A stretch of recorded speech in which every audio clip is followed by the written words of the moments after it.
Assalamu alaikum dear students. I am Professor Javed Iqbal.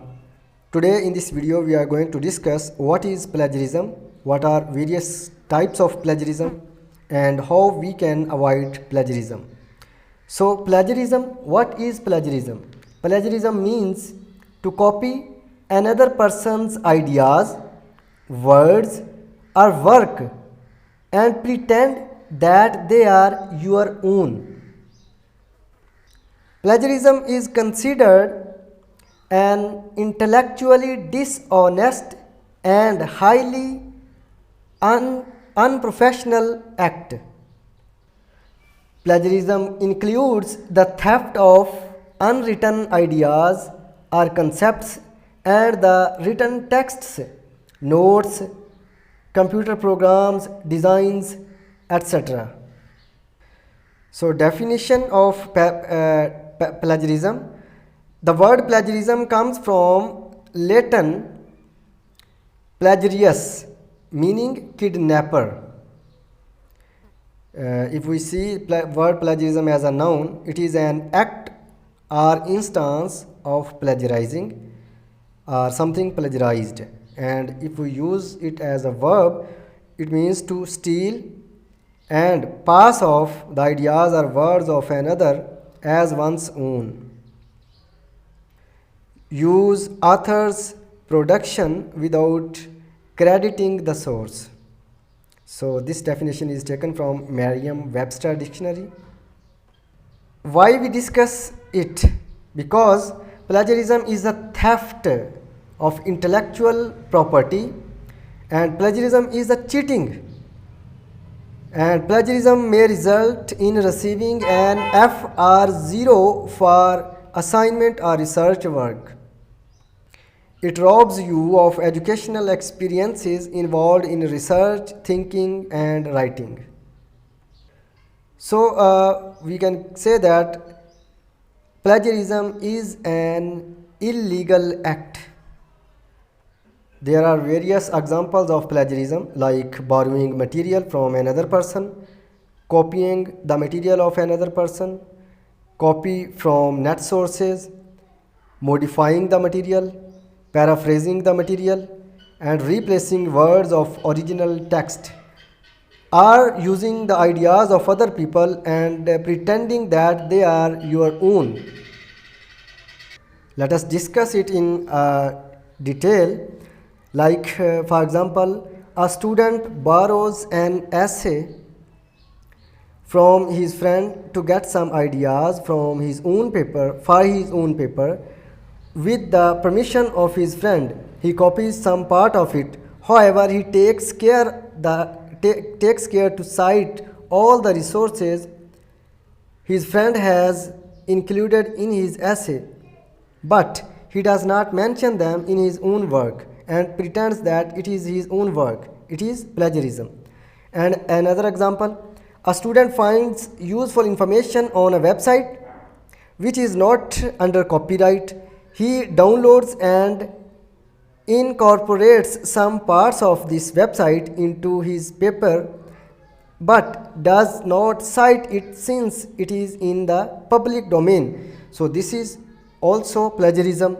And another example, a student derives some important ideas from a book for his paper.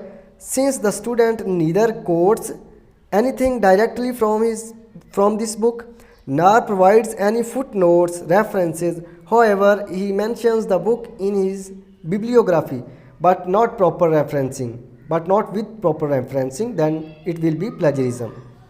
And a student modifies the original text by replacing some words, omitting some examples and rearranging the order of the material, order of the sentences. Since he is not using the exact words of the original sources, he does not include footnotes, then it will also be a plagiarized material.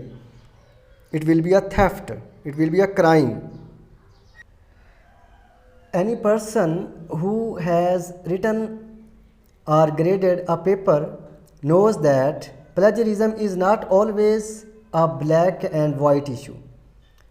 The boundary between plagiarism and research is often not clear.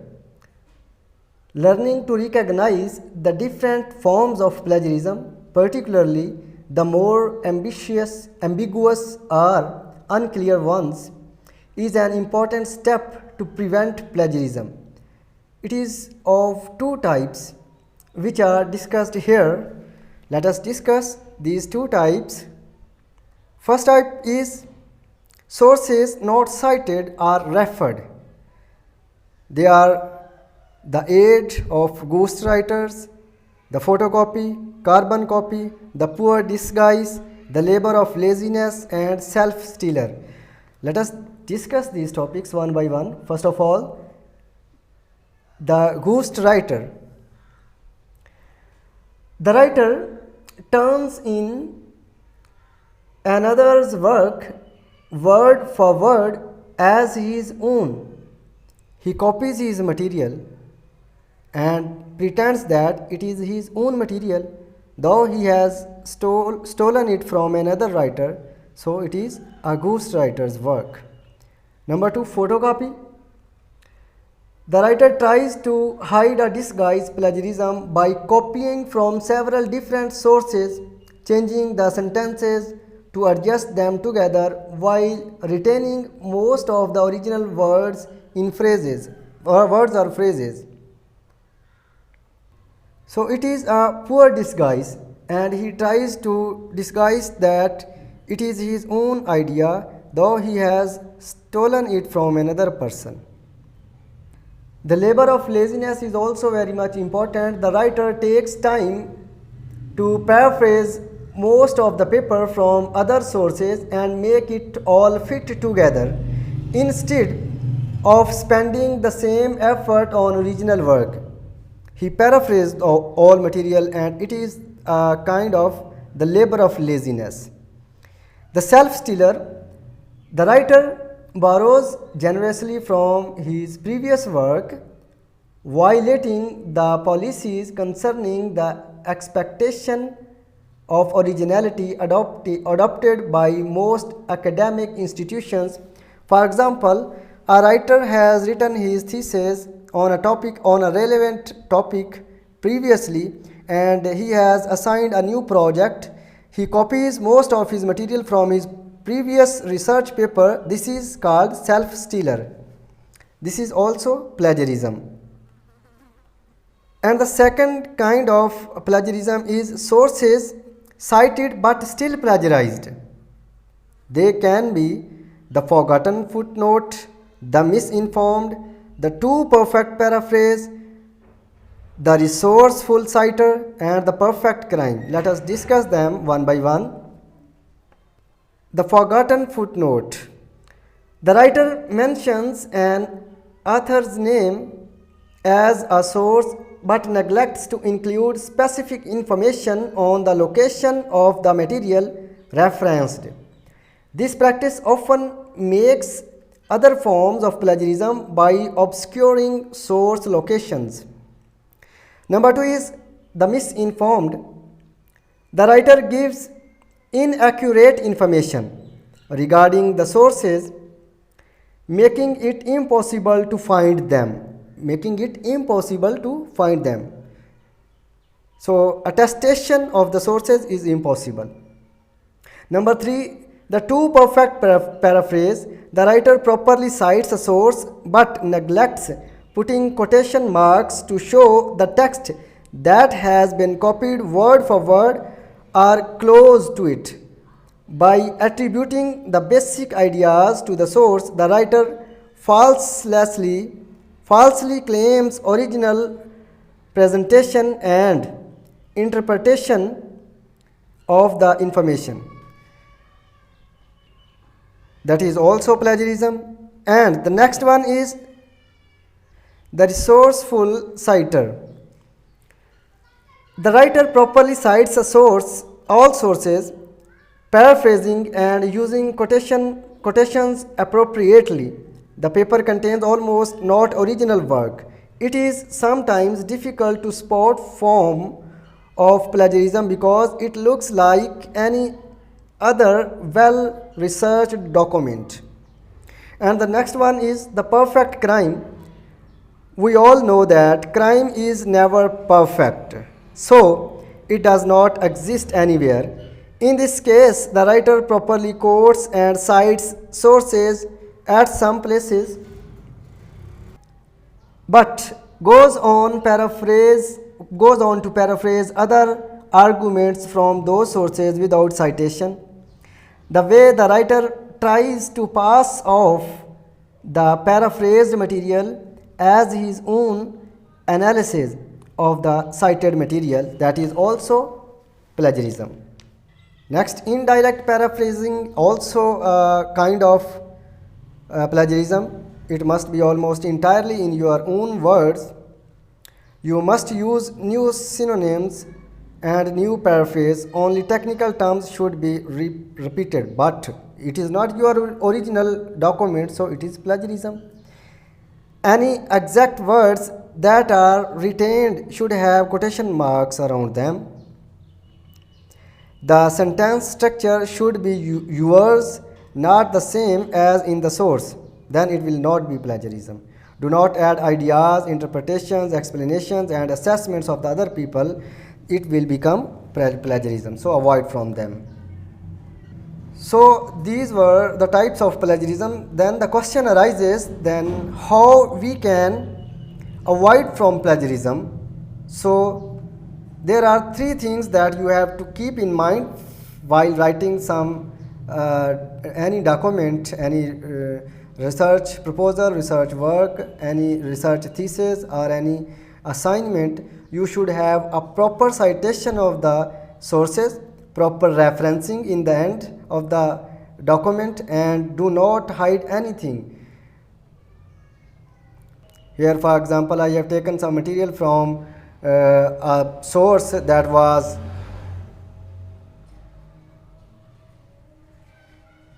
Carnegie Mellon University, Enhancing Education, Plagiarism and the Web, and then its complete citation is given here. There is another example of correct paraphrase. For example, Doe 1999 believes that we must find a more reliable source of energy if we are to have a dependable electricity supply. Without this, the nation's economic base may be damaged by blackouts. Page 231. So the original idea is paraphrased but with proper referencing.